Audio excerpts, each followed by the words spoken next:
المساعدات بقيت خارج حدود قطاع غزة. المساعدات في حدود معبر رفح تتلى في المساعدات. طيب كم من شاحنة جبنا أمين عام الأمم المتحدة شخصيا. نعم. وحطيناه قدام ولا عرف يعمل حاجة. بكى ولا صرح تصريح. بيقول له جبنا الامين العام بتاع الامم المتحده ما عرفش يعمل حاجه، فقال له لا استنى ده بكى.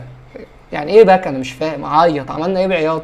الرئيس الفرنسي، جبنا الرئيس الفرنسي لحد هناك ما عرفش يعمل حاجه. ما حدش في العالم عارف يعمل حاجه. عايزني انا اعمل ايه؟ انا عارف انتوا عايزين ايه.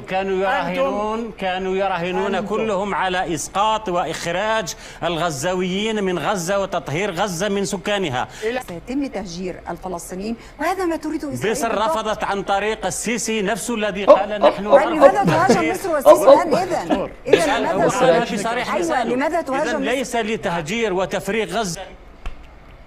بيقول السيسي حاف استاذ اسامه هيموت ويقول له اسمه سياده الرئيس عبد الفتاح السيسي، قاعد عايز يتكلم بس مستني الحوار يقف. من سكانها، بل لتقديم المساعدات الإنسانية لإنقاذ ما يمكن إنقاذه. كيف هو شرح لحضرتك؟ دكتور بعد إذن حضرتك، اسمه الرئيس السيسي. بعد إذن حضرتك، بعد إذن حضرتك، هذا رئيس أكبر دولة عربية.